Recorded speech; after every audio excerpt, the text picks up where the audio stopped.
ipinagbabawal sa baryo na yun ng asin. Naging sila ang hari ng baryong ito. Lahat kinatatakutan sila.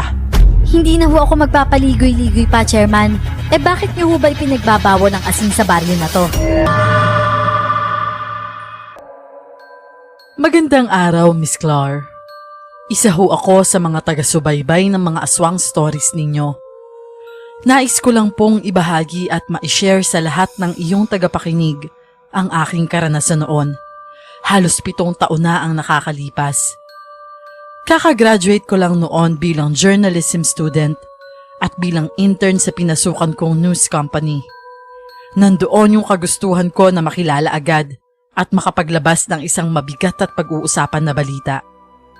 Kaya naman noong may ibigay sa akin ang senior ko na isang scoop ng balita na gusto niyang i-handle ko, agad ko yung tinanggap ng walang pagdadalawang isip. Ako po si Genevieve at ito ang aking kwento. Bago ko po simula ng istorya, huwag kalimutang mag-subscribe bilang suporta sa ating channel. Good morning po, Miss Red. Pinapatawag niyo daw po ako. Yes, Genevieve. Pasok ka. Meron akong mahalagang bagay na i-discuss sa'yo. Nakangiti pa ako noon habang pumapasok sa loob ng opisina niya dahil first time niya akong pinatawag ng solo lang. Umupo ako sa may harap ng lamesa niya habang siya naman ay nakaupo sa swivel chair niya at nakatingin ng diretso sa akin. Meron akong magandang proposal para sa'yo. Ano ho yun, Miss Red? Bilang matagal na ako sa industriyang to, gusto ko naman sanang mag-giveaway sa mga baguhan na katulad mo.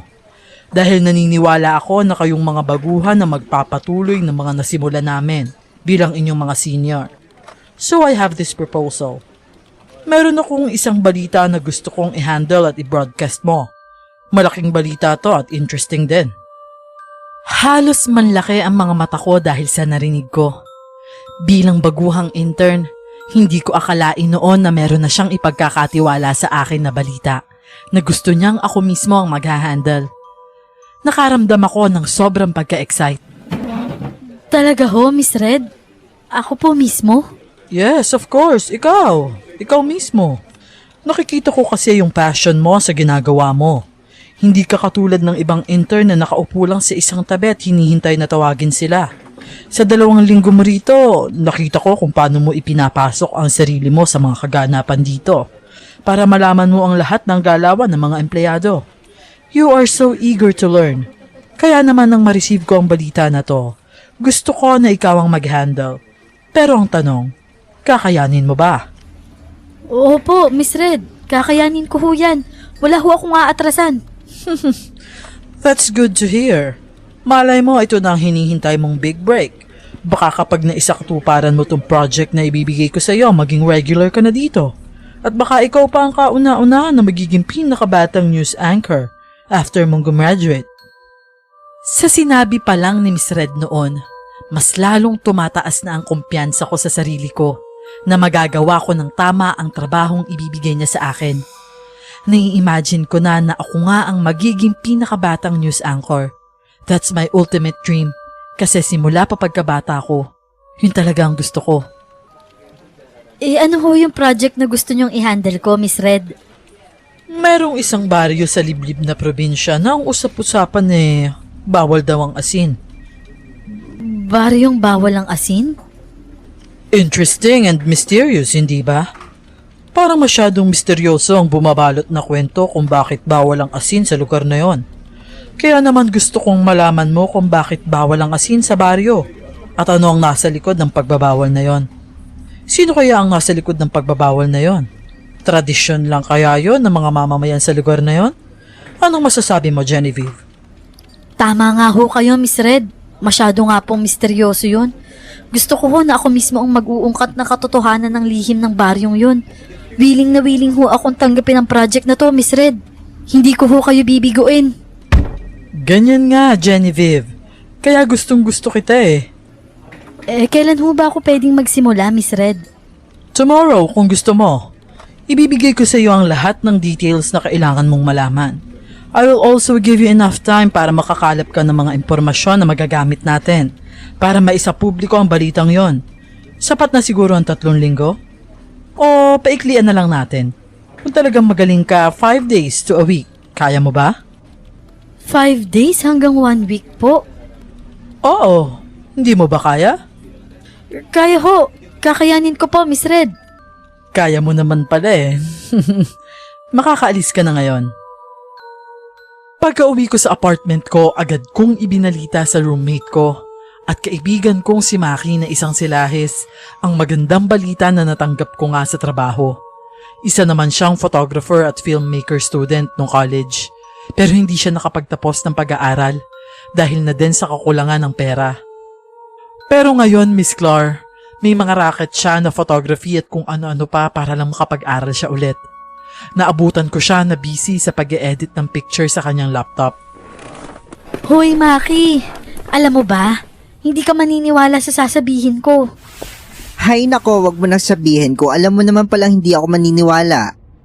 Ang sungit mo naman, akla. Makinig ka na kasi. So, ito na nga. Alam mo ba, may ibinigay sa aking project si Miss Red. Siya yung senior ko. Ano namang project yan? Yung mga pulis na may fun run para iwas laki ng tiyan. Gaga, hindi. Iba to. Yung balita na gusto niyang ako mismo ang mag-cover tungkol sa isang baryo na pinagbabawal ang asin. Paryong pinagbabawal ang asin? Meron ba nun? Eh kahit ako nga, hindi ako naniniwala nung una eh. Pero mukhang seryoso naman si Miss Red nung sabihin niya sa akin yung tungkol dun. At hindi naman siguro maglolo ko si Miss Red at gagawa-gawa lang ng sariling balita, no? Eh di tinanggap mo. Malamang, oo. Sino ba naman ako para tanggihan yun? Tsaka isa pa, baka ito na yung maging debut ko bilang isang news anchor, no? Or kung hindi pa pala rin, basta sa akin nakapangalan yung scope ng balita. Okay na sa akin yun. Isipin mo nga, intern pa lang ako pero may big project na ako. O diba, bongga? Abay, bongga nga. At dahil mukhang sobrang bongga nga niyan, baka pwede mo naman ako isama. Isama? Bakit naman kita isasama, Aber? Baka kailangan mo na magpipicture para sa documentation. O di kaya naman i-hire mo ako bilang cameraman mo. Available naman ako. At kung di man ako available, willing naman ako i-cancel yung mga appointment ko para sa'yo, no? O di kapag sumikat ka na talaga at kapag totoo naging big break mo talaga yan, ako na yung magiging partner mo sa gagawin mong mga reports. O di ba? Hindi ko na kailangan rumakit pa. Magkakaroon na ako ng regular na trabaho sa'yo. Napaisip naman ako sa alok sa akin ni Maki. Kung tutuusin, pabor sa akin ang gusto niyang mangyari. Tama nga naman siya. Bilang kaibigan dapat kaming magtulungan. Lalo na at gusto talaga naming mangyari yung magkasama kami sa trabaho at sabay kaming dalawa na aangat. Sige, pahig ako dyan. Pabor sa akin yan dahil best friend ko ang makakatrabaho ko at hindi kung sino-sino lang.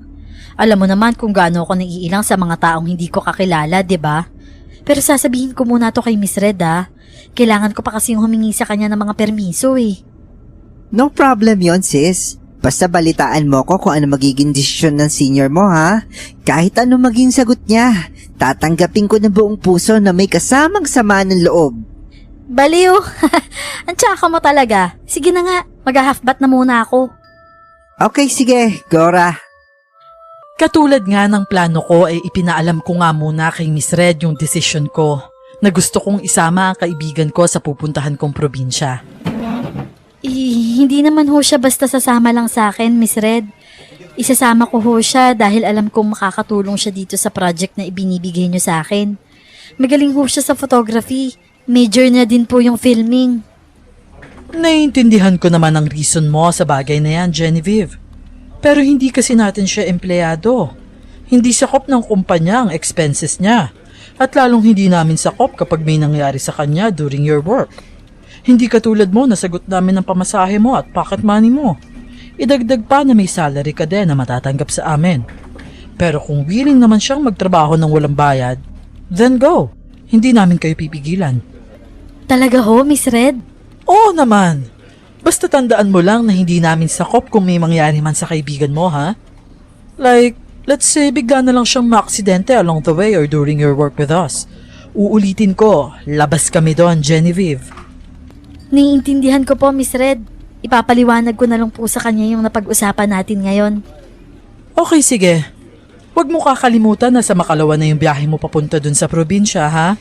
Huwag ka nang mag-report dito sa opisina at dumiretso ka na lang doon sa May Pier. Ipapadala ko na lang yung pocket money mo and ticket bukas. Noted po, Miss Red. Okay, Genevieve, you may go now. Pagkarating ko sa apartment namin ni Maki, agad ko siyang kinausap at sinabi ko naman sa kanya ang lahat ng pinag-usapan namin ni Miss Red. Sa kabila ng mga sinabi ko, mukhang desidido na talaga siya na sumama sa akin. Expected ko na talaga yan, sis. Tama naman kasi yung senior mo.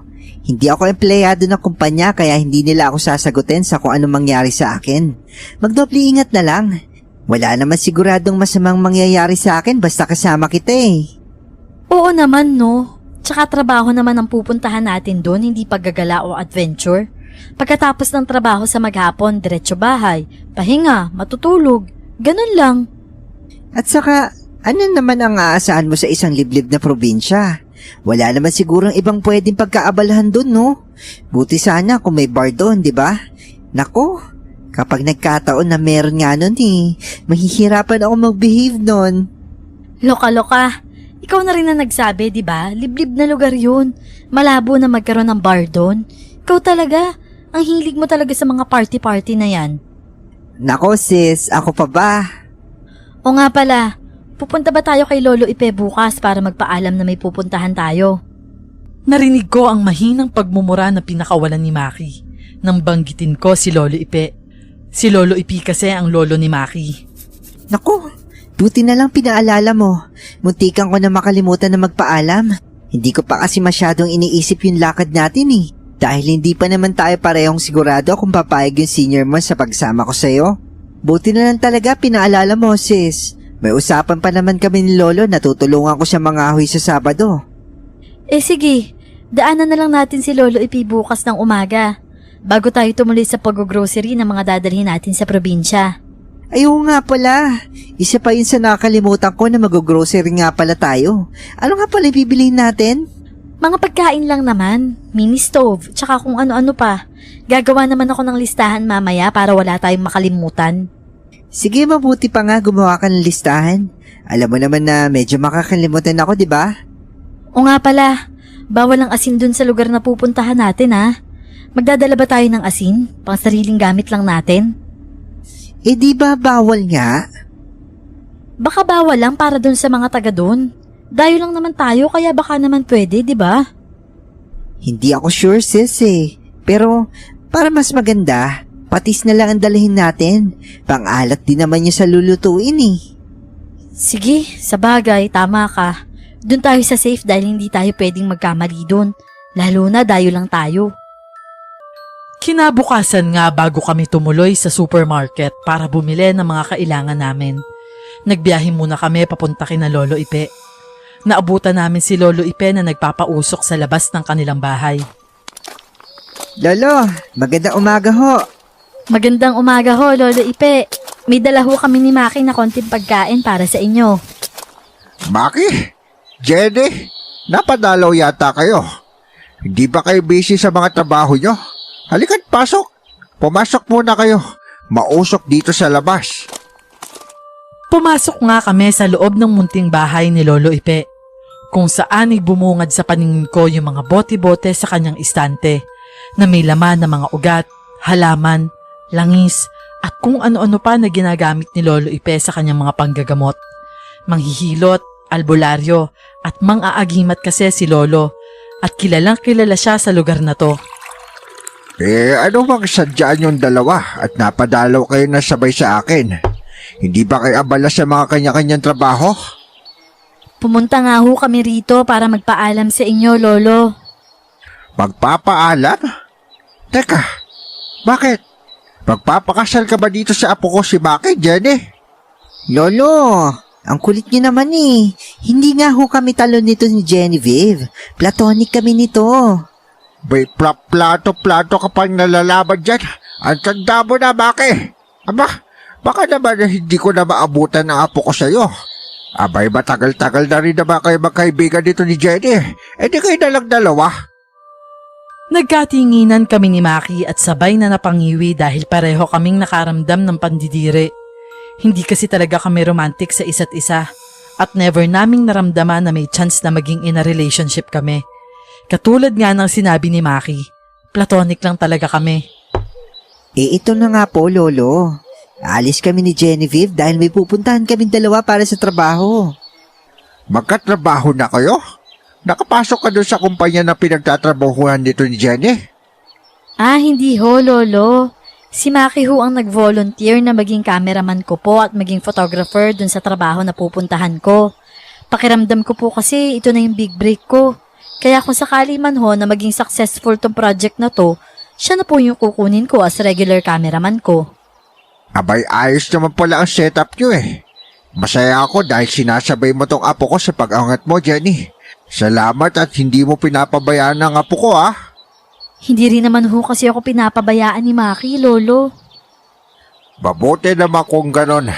Tama lang na hindi ka niya pinapabayaan dahil siya yung lalaki sa inyong dalawa.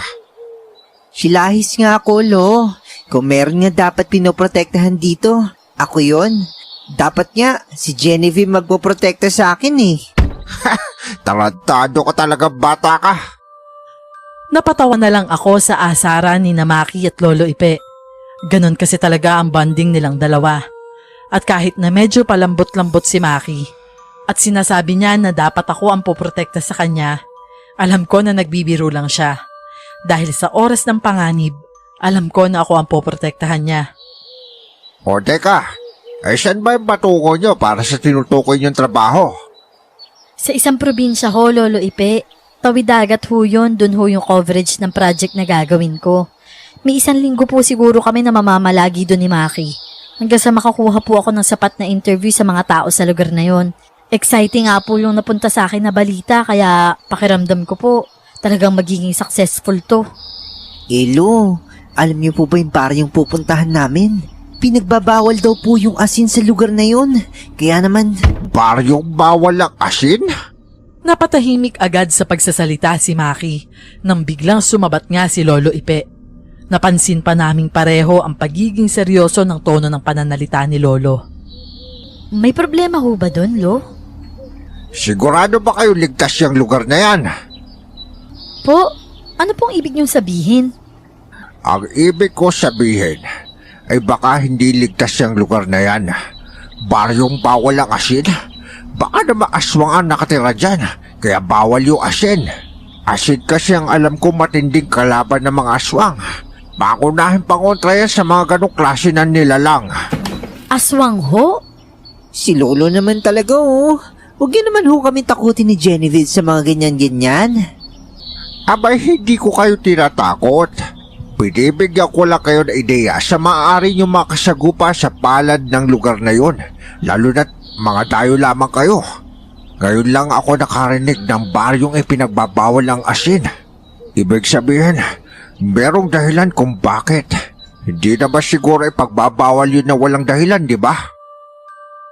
Natigilan ako at napaisip dahil sa mga sinabi ni Lolo Ipe. Tama naman siya sa bagay na hindi namin alam kung sino o ano ang masasalubong at makakadaupang palad namin sa baryong yon. Sabay na lang kaming napaangat ng tingin ni Maki nang agad na tumayo si Lolo Ipe at naglakad patungo doon sa may maliit na drawer. 2 kwintas ang kanyang inilabas doon. O ito, tanggapin nyo ito. Inabot namin yung kwintas, Miss Clar. Kakaibang kwintas yon dahil ang mismong pendant nun parang maliit na bote. Tapos ang chain naman nun ay yung simpleng itim lang na panali para talaga sa mga kwintas. Sa loob ng bote ay may kulay dilaw na likido na hindi ko alam kung ano. Ano ho ito, Lolo Ipe? Babala ang tawag sa kwintas na yan. Ako mismo ang gumawa niyan. Yung nasa loob ng bote, lagis naman yan. Alam niyo naman ang mga aswang ay katulad lang din natin. Nasa anyo silang tao kaya mahirap po malaman kung sino ba talaga ang nasa harapan mo. Kaya yung kwintas na yan, yan ang tutulong sa inyo. Ano naman ho magagawa ng kwintas na to, Lolo? Kukulo ang langis sa bote na yan kapag merong mga aswang sa paligid nyo. Mararamdaman nyo naman na nag-iinit yung bote kapag malapit sa inyo ang panganib o kaya kung aatake ang mga aswang sa inyo. Bibigyan niya kayo ng mga babala sa mga pwedeng mangyari. Totoo ho ba to, Lolo Ipe? Subok na yan. Kaya sa pupuntahan nyo, lagi nyo yung isusuot at huwag nyo iwawala. Umaasa ako na sana sa pupuntahan nyo ay hindi kumulo o mag-init yung bote ng kwintas na yan, ha? Paano naman ho kapag biglang kumulo, Lolo? Ano naman hong pwede namin gawin? Kung isang baryo yun ng mga aswang, pagtakbo lang ang pwede nyong gawin. Tumakbo at tumakas kayo. Hindi ba't sinabi ninyo na tawid dagat ang lugar na yon? Maglangoy kayo sa dagat. Takot ang mga aswang sa ganon dahil ang dagat ang pinagmumulan na asin, hindi ba? Ano ka ba naman, Genevieve? Para naman pinapanalangin mo na talaga mga aswang ang pupuntahan natin dun kaya masyado ka naghahanda. Ito naman, tinatanong ko lang, Maki. Oo nga naman. Tama naman ang ginagawa ni Genevieve. Mabuti na at mas maganda yung may alam. Hanggang sa pamimili namin ni Maki ay hindi ko mapigilan na hindi isipin yung mga sinabi ni Lolo Ipe. At nang makauwi kami ni Maki sa apartment at habang nag-iimpake kami ng mga gamit namin, hindi ko mapigilan na buksan yung topic na yon kay Maki. Naabala lang din sa pag-iimpake. Hoy, Maki. Paano kaya kung totoo yung mga aswang na nakatira dun sa baryo na pupuntahan natin? O ano, sis? Nagdadalawang isip ka na ba tumuloy? Hindi naman. Nangangamba lang ako kasi paano kung totoo talaga na may aswang dun? Ayaw mo nun, sis? Mas lalo magigisikat yung kwento at balita na to kung sakali man yun talaga yung rason kung bakit pinagbabawal yung asin sa lugar na yun, di ba? Mas lalo papatok yun sa masa. Ha? Aanhin ko naman yung magandang scope ng balita kung pinagpepiestahan naman ng katawan ko ng mga aswang, di ba? Anong saysay nun? Kung sa bagay, correct ka naman dyan, sis. Pero, puro mga haka-haka lang naman yung pinanghahawakan natin ngayon. Dahil hanggat hindi tayo nakakarating doon sa lugar na yon, hindi naman natin makukumpirma kung totoo talaga yon. Paano kung hindi naman pala talaga totoo? Tapos nag-backout ka. Tapos napunta sa iba yung project, then it turns out na wala naman talagang aswang doon. Then sumikat yung balita niya na dapat para sa'yo. Hindi ba at super magsisisi ka? Oo naman, no? Magsisisi talaga ako kapag ganun ang nangyari. Yun naman pala eh. Para wala ka pagsisisihan, take lang ng take ng risk. Hindi ba at ganyang klase ng trabahong pinasok mo? Hindi ka dapat umaatras. Dapat go ka lang ng go. Sa bagay, tama ka dyan. At saka bukas na yung alis natin. Ngayon ka pa ba talaga magdadalawang isip? Hindi naman ako nagdadalawang isip. Nag-aalala lang ako, Maki. Dumating na nga yung araw na nagbiyahe na kami papunta sa baryo. Pagkababa namin sa mismong bayan, sumakay pa kami ni Maki sa maliit na bangka at yun naman yung sasakyan namin para makarating na kami dun sa mismong baryo. Halos 10 minutong biyahe lang naman daw ang itatagal ng biyahe. Kaya naman habang abala si Maki sa pagkuha ng mga litrato, pasimple ko naman na kinausap yung bangkero habang nakarecord sa phone ko yung pag-uusapan namin. Manong, nagtatawid pa din po ba kayo ng pasahero kahit gabi na? Madam, hindi na ho eh. Bakit naman po? Bukod ho kasi sa mahirap makakita at makatawid. Malakas din po kasi ang alon sa gabi. Tsaka, hindi na talaga kami nagpapaabot ng gabi sa pagtawid lalo na pagpupunta sa baryo na yun. Bakit naman ho, Manong? Bawal na din ba? Akala ko ay sasagutin niya ng direkta ang tanong ko. Pero nakaramdam ako ng pagtataka nung binatuhan niya ako ng tingin at mapansin ko na seryoso ang tingin niya sa akin. Imbis na sagutin niya ang tanong ko, siya naman ang nagtanong sa akin. Mga dayo kayo, hindi ba? Ano bang pakay niyo sa baryong yun? Reporter ho kasi ako, Manong. Kailangan ko hong makasagap ng impormasyon kung bakit ipinagbabawal sa baryo na yun ng asin. Yun po kasi ang project na ibinigay sa akin ng boss ko. Kailangan kong gawa ng report. May alam ho ba kayo kung bakit bawal ang asin doon? Konting impormasyon lang ho. Wala ko alam, miss. At hindi ako sigurado kung makakasagap ka ng impormasyon sa mga tao nakatira dyan. Sa tingin ko, Hindi nyo din alam kung anong pinapasok nyo. Good luck na lamang sa inyo. Ano hong ibig niyong sabihin, Manong? Hindi na nagsalita yung lalaki. Bagkos ay lumipat siya ng pwesto at dun siya sa pinakadulo ng bangka umupo. Hindi ko tuloy napigilan na mapatitig sa ekspresyon ng mukha ng bangkero. Para kasi siyang naging masyadong seryoso. Pagkababa namin sa bangka, bitbit yung 2 bag at isang maleta. Agad na ding umalis yung bangka. Hindi man lang nagpahinga yung bangkero, pero kapansin-pansin sa kilos niya ang pagmamadali. Sis, meron na ba tayong bahay na matutuluyan sa baryo na to? Wala pa nga eh. Pero maaga pa naman. Makakahanap pa tayo ng paupahan na bahay dito. Marami namang bahayan dito. Malabo na wala silang paupahan dito, di ba? Naglakad lang kami ng konti hanggang sa isang toll gate yung madadaanan namin bago kami makapasok talaga doon sa mismong baryo. Isang tila tanod na lalaki ang nagpahinto sa amin. Na makalagpas sa toll gate, narinig ko tuloy ang mahinang bulong sa akin ni Maki. Naku, Genevieve, baka hingaan tayong entrance fee niyan, ha? Baliw. Entrance fee? Ano to? Beach resort? Mawalang galang na ho. Dayo ba kayong 2 dito sa lugar namin? Opo, Manong. Kung ganun ho pakipataw na lang ho yung mga bag nyo doon sa lamesa. Kailangan lang pong inspeksyonin yung mga gamit nyo. Inspeksyonin? Para saan po? Baka ho kasi may dala kayong asin. Bawal ho yun dito sa lugar namin Napatanong tuloy ako sa isip ko ng mga oras na yon, Miss Clar. Ganon ba talaga ay pinagbabawal ang asin sa lugar na to? Para umabot pa sa pag-inspeksyon ng mga gamit. Naninibago talaga ako sa kaalaman na yon. Kaya hindi ako agad nakapag-react. Ngunit kahit nagtataka naman, sumunod naman kami ni Maki sa sinabi ng matandang tanod. Noong nagsisimula ng inspeksyonin ng matanda yung mga gamit namin at habang nakabantay naman kami ni Maki, muli na namang bumulong si Maki sa akin. Ano ba yan? Daig pa na parang drogang hinahanap nila ang gamit natin? Kung makapag-inspeksyon naman si Manong? Hayaan mo na, Maki. Trabaho naman niya yun. Okay lang dahil malinis naman tayo. Buti na lang talaga hindi tayo nagdala ng asin, no? May inspeksyon pala na magaganap. Mukhang talagang bawal na bawal yung asin dito, Ibig sabihin, okay lang magdala ng drugs, wag lang ang asin? Baliw, sira ulo ka talaga. Wala naman kaming naging problema sa inspeksyon ni Maki dahil wala naman talaga kaming dala na asin.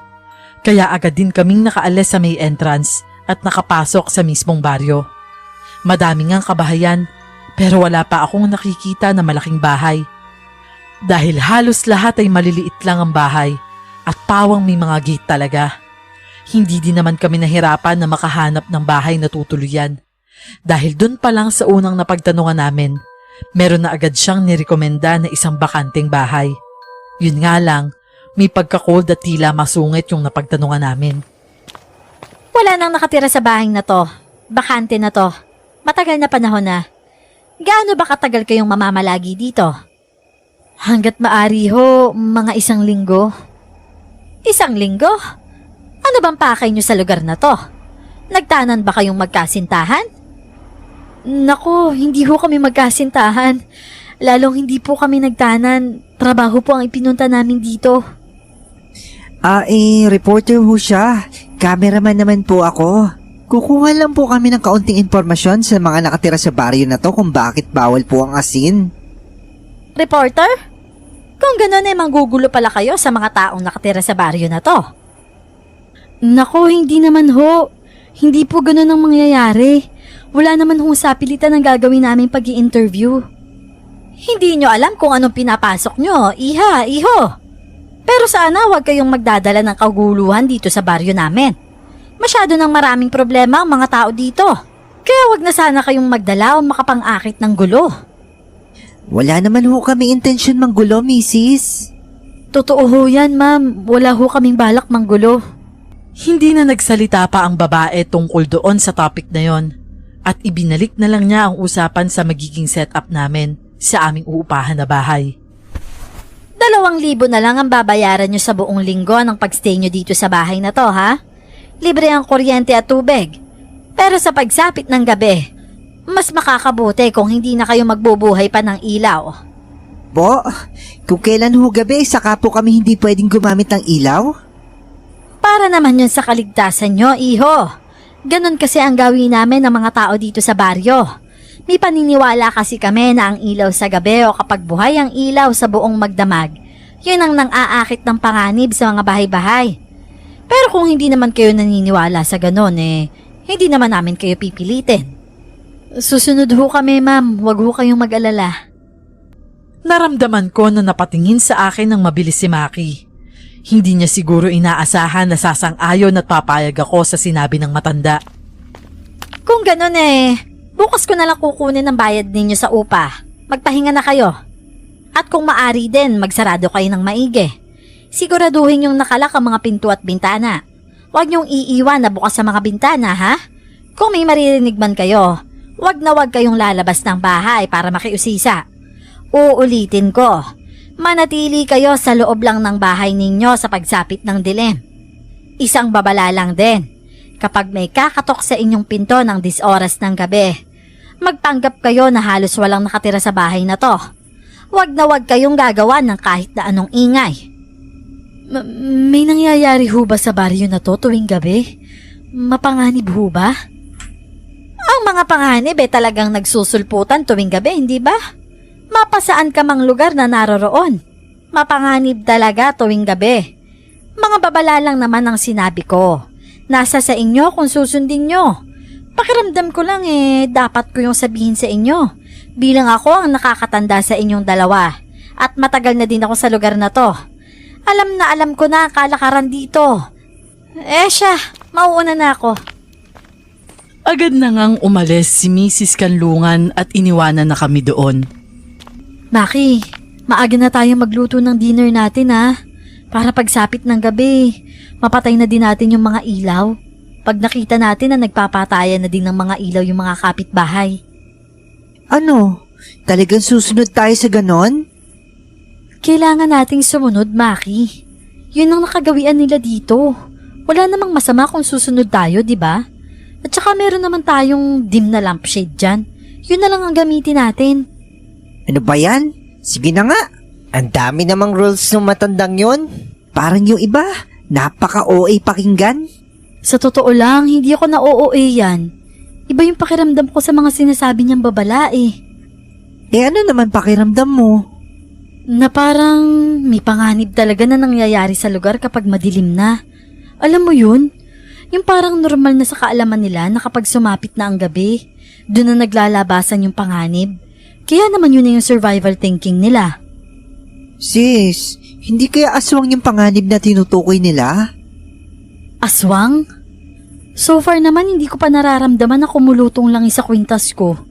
Wala din ako nararamdaman na umiinit Ibig sabihin, wala pa tayong nakakasalamuhan na aswang. O baka naman, wala talagang aswang.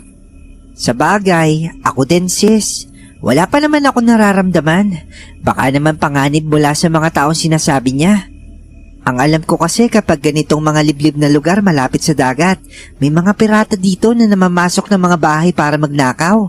Baka yun yung panganib na tinutukoy nila. Panganib na hindi galing sa aswang kundi galing sa mga tao. Hindi naman tayo sigurado, Maki. Basta ang mahalaga, maging alerto lang tayo at sumunod sa mga babala ni Mrs. Kanlungan. Kinabukasan ay maaga kaming nagising ni Maki kesa sa lagi naming nakagawian noon nung nasa syudad pa kami. Idagdag pa na maaga talaga kaming natulog kagabi dahil na din siguro sa pagod sa biyahe. Naligo lang kami at naghanda pa sa balak naming gawin ngayong umaga. Balak kasi namin na maglibot na sa paligid para makapag-interview na kami sa mga mamamayan dito sa baryo. Genevieve, magdadala ka ba ng mic? Hindi na, Maki. Baka mailang yung mga tao na magsalita kapag may mic Yung cellphone ko na lang ang gagamitin ko. Tsaka huwag ka muna kukuha ng video Hihingi muna tayo ng consent. Pag may pumayag na magpa-interview, dun ka na lang mag-record, okay? Okay, noted boss. Yung kwintas mo, nasan? Dalhin mo din yun baka makalimutan mo. Ito suot ko na. Buti naman. Mas maganda yung nag-iingat tayo sa lugar na hindi naman tayo sanay Lalo na hindi naman tayo ganun kapamilyar sa mga taong nakatira dito. Okay, sige. Susunod lang din naman ako sa'yo eh. Bago tayo tumuloy, daan muna tayo kay na Mrs. Kanlungan para magbayad ng upa natin. Oo nga pala, hindi pa nga pa pala tayo nakakabayad. Hay nako Maki, grabe na yung pagiging makakalimutin mo Lumabas na nga kami ng bahay at dahil medyo katapat lang naman ang bahay namin, yung bahay ni Mrs. Kanlungan, kaya nakarating kami agad. Eto na nga ho pala yung bayad namin sa upa, Mrs. Kanlungan. Salamat naman. May lakad yata kayo. Saan ang punta nyo ngayon?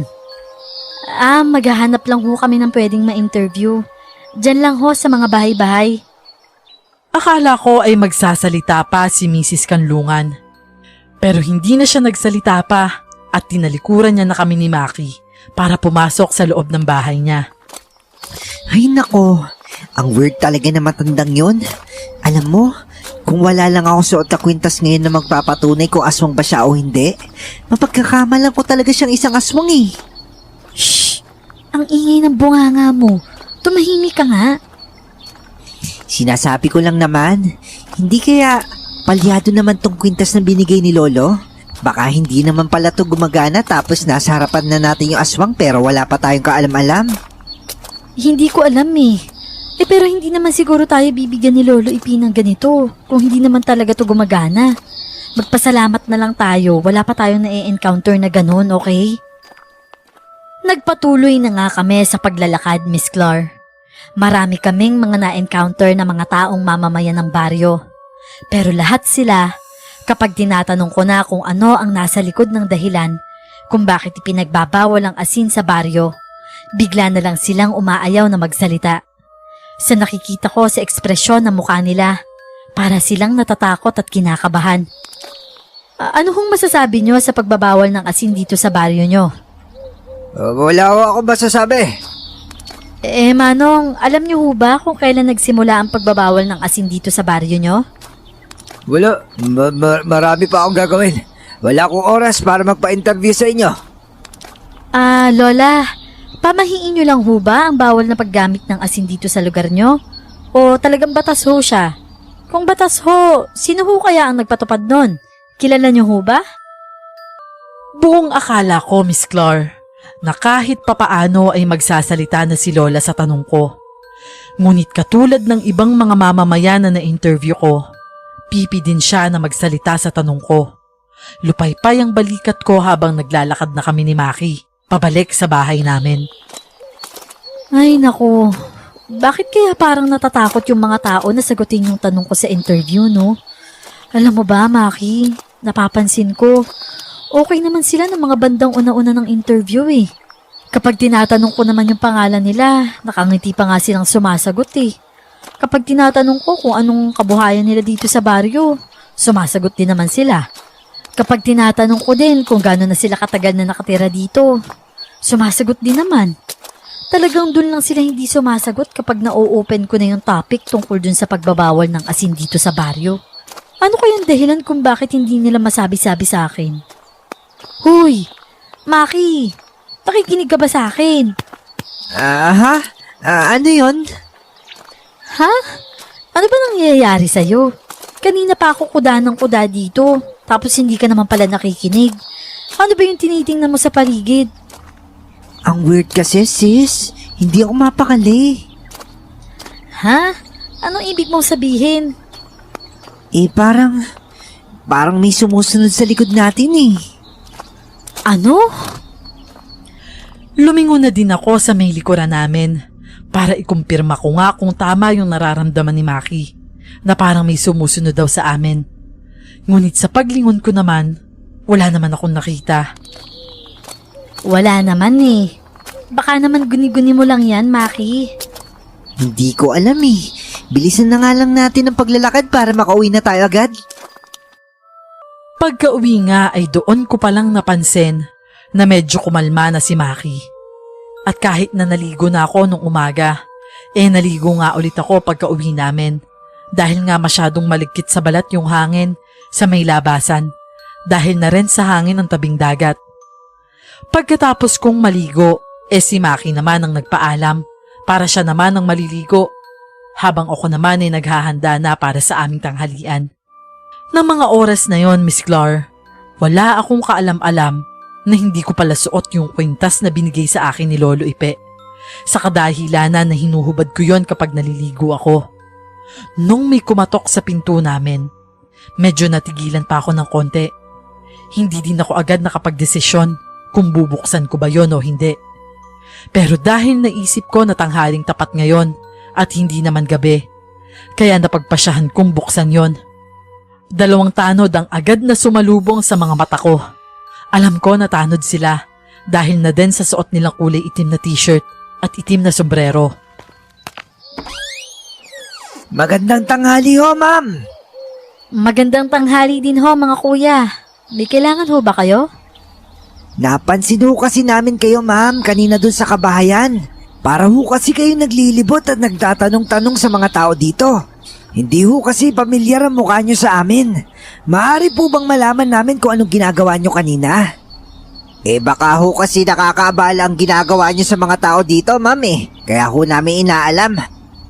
Nako, hindi naman ho ako nakakaabala sa mga tao, kuya. Sa katunayan nga ho, hindi naman sapilitan yung pagsasagot nila sa mga tanong ko. Isa po kasi akong reporter. Kumakalap lang po ako ng mga impormasyon sa mga tao na nakatira dito para sa gagawin ko hong balita. Pero katulad nga po ng sinabi ko, wala naman po akong inaabala. Napansin ko na nagkatinginan yung 2 tanod sa isa't isa. Hindi ko alam kung anong tumatakbo sa isip nila, pero medyo kinakabahan ako. Dahil baka pahintuin nila kami ni Maki na maglibot para mag-interview. Ay di tama pala, nadayo ka dito. Opo. Nasaan naman yung isa mong kasama? Naliligo po, kuya. Ay siya, sige. Kung sinasabi mo naman na hindi kayo nakakaabala ng mga tao dito sa baryo, ipagpatuloy nyo na lamang ang ginagawa nyo. Pero ire-recommenda ko muna na dumaan muna kayo sa aming barangay hall.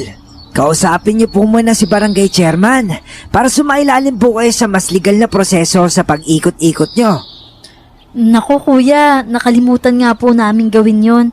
Pasensya na po Sige ho, at dadaan na lang ho kami sa barangay hall kapag magpapatuloy na po ulit kami sa pag-i-interview. Ay siya, sige. Aasahan ho namin yan, ha? Nang umalis na yung 2 tanod at nang isinara ko na yung pinto, saktong lumabas naman si Maki ng banyo, kung saan ay nagpupunas lang siya ng basang buhok. Doon niya din inabot sa akin yung kwintas na naiwan ko sa banyo, na doon ko palang naalala na hindi ko pala nasuot. Akala ko ba hindi natin yung huhubarin?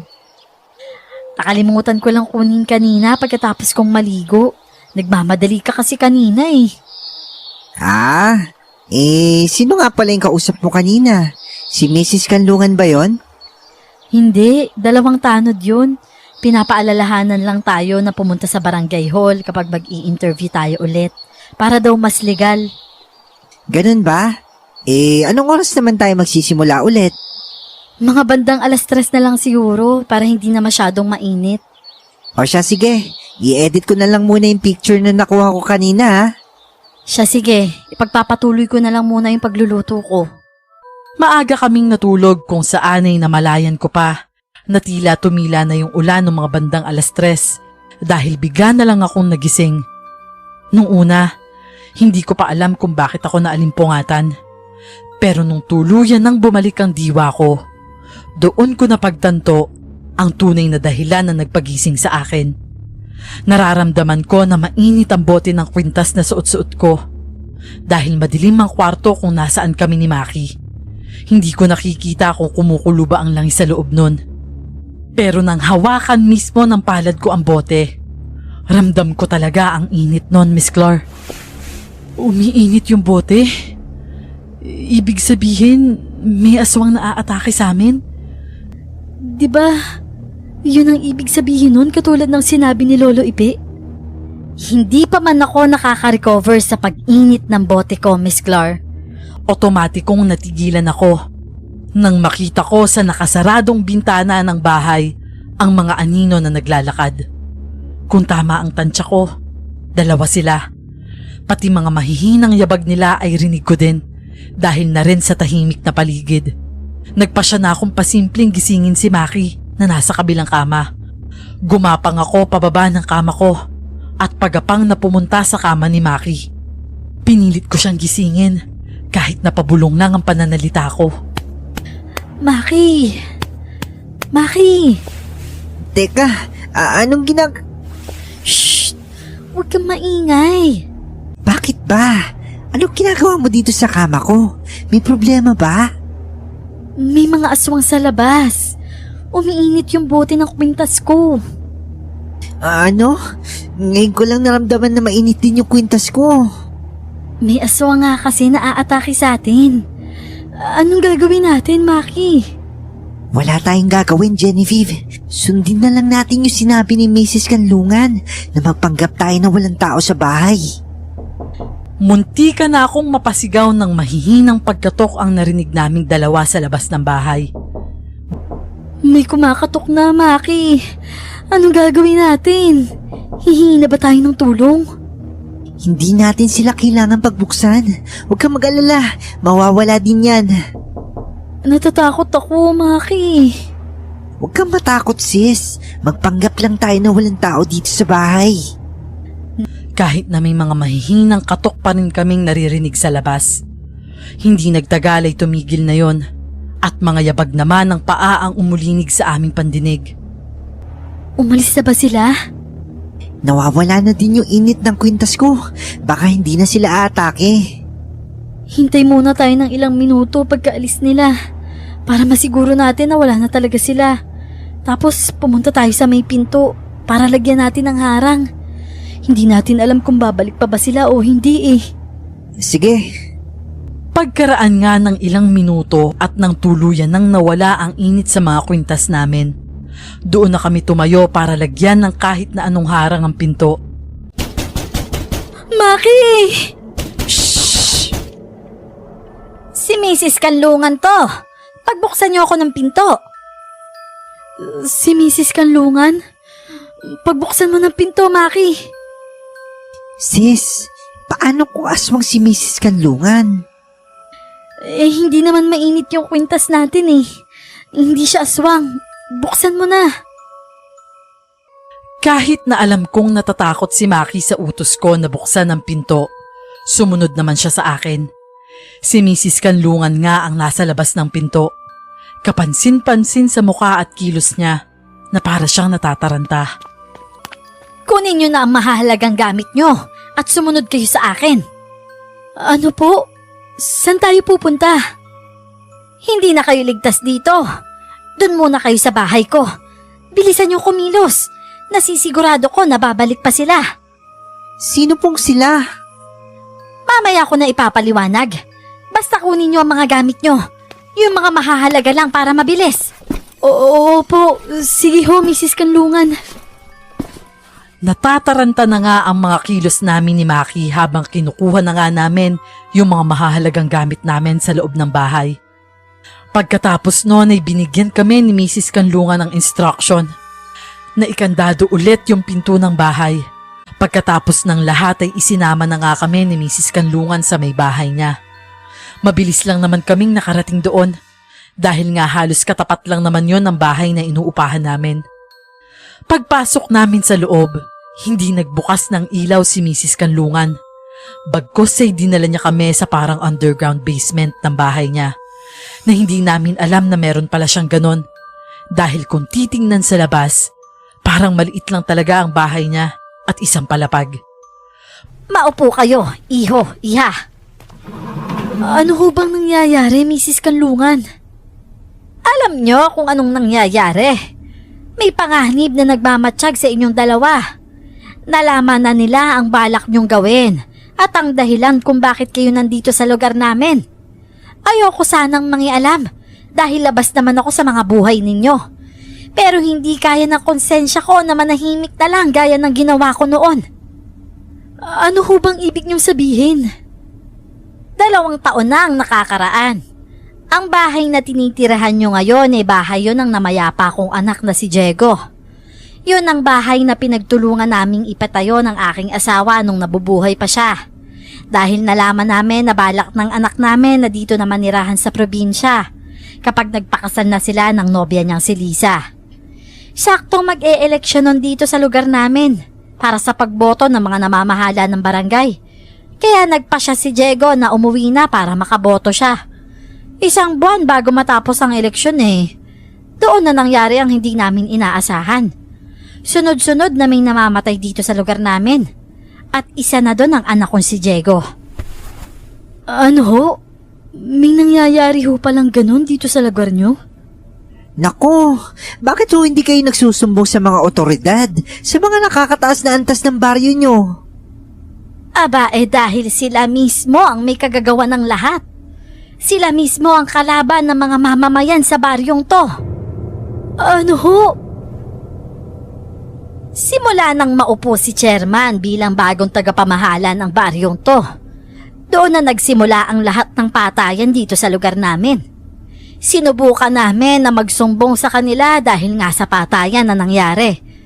Pero wala, hindi nila kami pinapansin dahil wala daw kaming ebidensya o wala kaming maituturo na salarin. Pagkatapos ng kaguluhan na yun nagkaroon ng batas. Ipinagbawal na ang paggamit ng asin. Lahat ng mga bahayan dito sa baryo, pinasok nila at ininspeksyon. Kahit napipilitan yung ibang mga tanod sa biglang pagsasakto para ng bagong batas na yun wala din silang nagawa dahil mahigpit na ipinag-uutos daw yun ni chairman. Kahit ang mga tindahan na nagbebenta ng asin, tinanggalan din nila ng produktong asin. Simula ng unang taon pa lang ng pagkakaupo ni chairman, marami nang nagbago dito sa baryo namin. Masyadong mabilis ang pagbabago. Yung ibang mga tanod na nanalo na hindi nila kamiyembro, niligwak nila tinanggal sa pwesto. Nagpasok sila ng ibang mga tanod na sakop nila kahit na hindi naman yung tumakbo nung eleksyon. Naging sila ang hari ng baryong ito. Lahat kinatatakutan sila. Ibig sabihin ho, kaya hindi nagsasalita yung mga tao pag ini-interview ko sila? Natatakot sila? Tama ka dyan. Natatakot sila na malaman ni chairman na nagsusumbong kami o may pinagsasabihan kami sa mga kaganapan dito sa baryo. Kahit ako nga natatakot din. Pero katulad ng sinabi ko, ayokong manahimik na lang katulad ng ginawa ko noon. Hinayaan ko na mabuo na lang sa limot ang pagkamatay ng anak ko. Kung hindi naman po kayo makapagsumbong sa mga barangay officials nyo dito sa baryo nyo, bakit hindi po kayo humingi ng tulong sa ibang baryo? Sa bayan mismo, sa mayor nyo. Dahil pinagbawalan din kaming lumabas sa baryong to. Po? Pinagbawalan din kayo na umalis? Kayong lahat? Tama, Iha. Magdadalawang taon na kaming tila nakakulong sa baryong to. Hindi naman kami makahanap o makahingi ng tulong. Dahil nga walang naglalakas ng loob. Ang mga mangingisda dito na maglalaot, kailangan may kasamang isang tanod para tagabantay para masiguro na pangingisda lang ang gagawin nila. Doon lang umiikot ang mga taon na lumipas dito sa baryo namin. Pero, paano kami nakapasok dito? Hindi po ba dapat ipinagbabawal na din tumanggap ng mga tao na tagalabas ng baryo? Hindi, Iho. Hindi naman sila ganon. Tumatanggap pa din sila ng mga tao na hindi taga rito. Dahil alam nga nila na walang magsasalita o magsusumbong na mga mamamayan dahil sa takot. May mga nakakapasok naman dito ng mga tagalabas na nakakaalis naman ng maayos at ligtas. Kaso nga lang, hindi nila alam ang tunay na lihim ng baryo na kanilang pinuntahan. Kami ho ba? Makakalabas pa ho ba kami ng baryong ito ng ligtas? Nang hindi nakapagsalita agad si Mrs. Kanlungan sa tanong ni Maki, doon na namin hindi napigilan ng magkatinginan sa isa't isa. Sa pananahimik pa lang ng babae, mukhang alam na agad namin ang ibig sabihin nun. Hindi ko masabi at wala akong dapat na sabihin. Kung alam nyo kaya nyong makatakas sa lugar na ito, gawin nyo na. Meron ho kami dito kwintas. Bigay ho ito ng lolo namin ni Maki bago kami pumunta sa lugar na to. Kumukulo ho ang langis na nasa loob nito kapag may mga aswang sa paligid. Umiinit naman ho kapag nasa panganib na kami o kapag aatake na yung aswang. Kanina ho, Mrs. Kanlungan, nagising ako dahil umiinit to. Ibig po bang sabihin nun, may aswang sa lugar na to? Ibig sabihin naniniwala kayo sa aswang. Kung ganun po yung mga pahiwatig ng kwintas naniniwala ho kami. Kung simpleng tao lang naman si chairman at ang mga tanod niya, sa tingin mo ba matatakot kami sa kanila ng ganito katagal? Kung mga normal na tao lang sila, kayang-kaya namin silang labanan. Mas marami kami na mga mamamayan dito sa baryo, kaya panigurado na kaya namin silang pabagsakin sa pwesto. Pero dahil alam namin na hindi sila mga totoong tao, yun ang tunay na dahilan kung bakit mas pinipili namin na manahimik at magwalang kibo. Ibig po bang sabihin, aswang sina chairman at yung mga tanod? At alam niyo ang tungkol doon? Alam namin ang lahat, iha. Kaya nga lang wala kaming magawa kundi ang matakot. Lalo na at hindi naman biro ang pagpatay nila sa mga taong nakatira dito sa baryo. Hindi namin kayang ipaglaban ang mga sarili namin. Kaya naman ang tanging magagawa lang namin, sundin ang kagustuhan ni chairman at yung hindi sila kalabanin para hindi kami ang susunod niyang patayin. Mrs. Kanlungan, hindi naman ho pwede na habang buhay na lang kayong mananahimik. Kung magpapatuloy po ang kanilang kasamaan dito sa baryo nyo, hindi ho malabo na darating ang panahon, mauubos ang mga taong nakatira dito. Tama ho si Genevieve. Sa ginawa niyo ho kasi, para lang ho kayo naghihintay kung sino sa inyong susunod nilang papatayin. Kaya nga mga iho, iha, kung sakali man na magiging matagumpay ang pagtakas na gagawin nyo, at kapag nakalabas talaga kayo ng buhay dito sa baryo namin, humihingi naman kami ng tulong. Tulungan nyo kaming isuplong sila sa mga taong makakatulong sa amin na mapaalis at matalo sila. Huwag kayong mag-alala, Mrs. Kanlungan. Magtutulong-tulong ho tayo. Dahil pare-pareho lang tayong bihag ng mga opisyalis sa barangay na to. Kailangan po nating kumilos. Ano bang alam namin sa pakikipaglaban sa mga aswang, iha? Wala kaming alam. Takot kaming lumaban. Takot ho ang mga aswang sa asin dahil yun po ang pangontra sa kanila. Pero kahit saan kang bahay na pumunta dito, wala kang matatagpo ang asin. Matagal nang wala kaming nakikitang asin dahil na rin sa batas na ipinagbabawal na nila yon. Di ba, saan ho ba gawa ang asin? Hindi ba po at sa tubig dagat? Oo nga Takot din ho ang mga aswang sa tubig base ho sa lolo namin na may kaalaman tungkol sa mga aswang. Kaya naman ho, ganito po ang ating plano. Kailangan po namin ng tulong nyo at ibang mamamayan dito sa baryo. Sige iho, ano bang plano yan? Ilan po ba ang tanod ni chairman na aswang? Sa pagkakaalam ko dalawa. Dalawa lang ang mga tanod niya na laging nakadikit sa kanya 2 tanod? Hindi kaya sila yung tanod na nakausap ko kanina? Tama, may nakausap kang 2 tanod kanina, diba? Tapos hindi mo suot yung kintas mo kaya hindi mo nalaman. Hindi ko akalain na may nakaharap na pala akong aswang kanina. Pero hindi ko lang alam. Buti na lang at wala silang ginawang masama sa akin. Ito na nga ho ang plano, Mrs. Kanlungan. Kailangan nating maalis yung 2 tanod na kasama lagi ni chairman. Kaya nga ho ang plano ko sana. Kumausap po kayo ng mga mangingisda bukas na pwedeng lumaot. Katulad po ng sabi nyo, di ba? Kailangan may nagbabantay kapag nangingisda sila. Ibig sabihin, yung 2 tanod ang ipapadala ni chairman para magbantay. At kung maari ho, 2 mangingisda sa isang bangka ang magkasama para malakas ang puwersa. Kapag dumating naman sila sa laot, dun ho nila itulak yung tanod sa dagat. Mabilis naman ho silang makakaalis dun lalo na kapag di motor ang gagamitin nilang bangka. Magandang idea yan, Genevieve. Sige, kakausap ako ng mga mangingisda dito na malakas ang loob at pangangatawanan niyang plano. Sana lang ho hindi na sila matakot pa, Mrs. Kanlungan. Ito na ho yung tanging paraan para mapalaya kayo sa mga kamay ng mga aswang na opisyalis na yun. Paano naman si chairman, iha?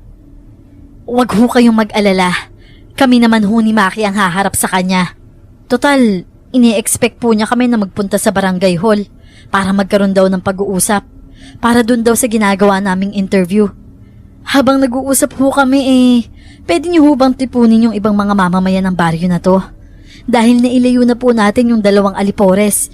Mahina na po ang puwersa ni Chairman sigurado. Dahil mag-isa na lang siya. Madali na ho natin siyang mapapatumba. Lalo na kung magtutulungan tayo. Takot din po ang aswang sa mga apoy. Kaya mas maganda kung magdadala din po kayo ng mga sulo. Susunugin po natin ng buhay ang chairman. Sana naman magtagumpay tayo sa plano na to. Magtatagumpay po tayo, Mrs. Kanlungan. Pangako po yan. Dumating na nga ang umaga at kumilos na nga kami gaya ng napag-usapan sa plano. Bago dumiretso sa barangay hall ay pasimple ko munang nasilip ang 4 na mangingisda na kausap ni Mrs. Kanlungan para sa plano sa laot. Sumilip lang ako dahil hindi ako pwedeng lumapit. Dahil baka may mga matang nakamasid sa amin ngayon at malaman nila ang pinaplano namin. Hanggang sa dumiretso na kami sa may barangay hall. Inilabas ko ang aking kwintas mula sa aking bulsa. Doon ning nakita ko na kumukulo ang langis na nasa loob nun. Kumpirmado, aswang nga ang chairman. Magandang umaga ho, Chairman. Kami ho yung mga reporter. Pasensya na po at hindi po natuloy ang pagpunta namin kahapon dito sa barangay hall. Ang lakas po kasi ng ulan Oh, kayo pala yung mga reporter. Inaasahan ko pa naman kayo kahapon. Ano bang kailangan nyo sa baryo namin? At mukhang nag-i-interview pa kayo ng mga taong nasasakupan ko na wala naman pasabi. Pasensya na po ulit, Chairman. Hindi po kasi namin alam na kailangan pala ng approval nyo bago po magsagawa ng interview. Syempre naman, kailangan yun. Ayoko na nagugulo ang baryo na to dahil lang sa mga dayo. Naputo lang saglit na pag-uusap namin dahil biglang pumasok yung 2 tanod. Sila yung tanod na nakausap ko kahapon. Nagpapaalam sila kay Chairman. Chairman, sasamahan muna namin ni Carding yung 4 na mangingisda na maglalaot ngayong araw 4 na mangingisda? Bakit naman ang dami? 2 lang kayo Hindi nyo mababantayan yun. Hindi, chairman. 2 lang ho yung bangka na gagamitin. 2 mangingisda magsasama sa iisang bangka. Sige. Magbantay kayo mabuti Pero siguraduhin yung babalik kayo agad bago maghapon. May iba pa tayong trabaho na asikasuhin Hindi naman ako bulag para hindi ko mapansin ang mga simpleng tingin nila na ibinato nila sa amin ni Maki. Alam ko na kami ni Maki ang trabahong tinutukoy nila. Kahit natatakot kami sa loob-loob namin, hindi kami nagpatalo sa takot na yon dahil tumatalab naman ang plano namin. Mabalik nga tayo sa pinag-uusapan natin. Katulad nga ng sinabi ko, ayokong naaabala ang mga tao dito sa baryo namin para lang sa mga interview na yan. Naiintindihan naman po namin, Chairman. Kung ganun po papayag po ba kayo na kayo na lang ho ang kunan namin ng panayam? Panayam? Sige ba? Ano bang gusto mong malaman? Hindi na ho ako magpapaligoy-ligoy pa, Chairman. Bakit niyo ho ba ipinagbabawal ang asin sa baryo na to? Napansin ko na tila napahinto si Chairman sa pagiging prangka ko. Nahalata ko kaagad sa kanya na hindi niya inaasahan na yun agad ang itatanong ko sa kanya. Ipinagbabawal? Sino naman may sabing pinagbabawal ko yun? Handa ho akong ituro sa inyo kung sino nagsabi sa akin nun, Chairman. Sa totoo nga lang ho gusto ko nga ho kayong iharap sa kanila para naman kayo ho mismo ang kumumpronta sa kanila. Sige, ituro mo sa akin kung sino yan. Sige ho, Chairman. Sa tingin ko nga ho, nasa labas na ho sila Halika po, nang makilala niyo kung sino yung tinutukoy ko. Tumayo na ako at agad na sumunod sa akin si Maki. Sumunod din naman sa amin si Chairman, na halatang galit at parang gusto talagang kilalanin ang taong nagdala sa akin ng balita. Sakto naman na habang papalabas kami ng barangay hall, rinig na namin ng mga tao. Sakto lang ang pagdating nila. Anong ibig sabihin nito? Tapos na ang paghahari-harian mo sa baryong to, aswang.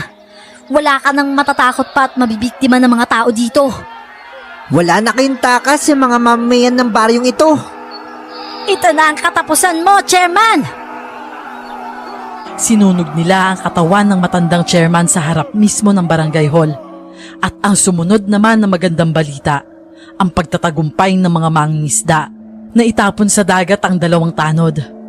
Isang alaala ho na maituturing namin ang naging journey namin sa baryo na yon.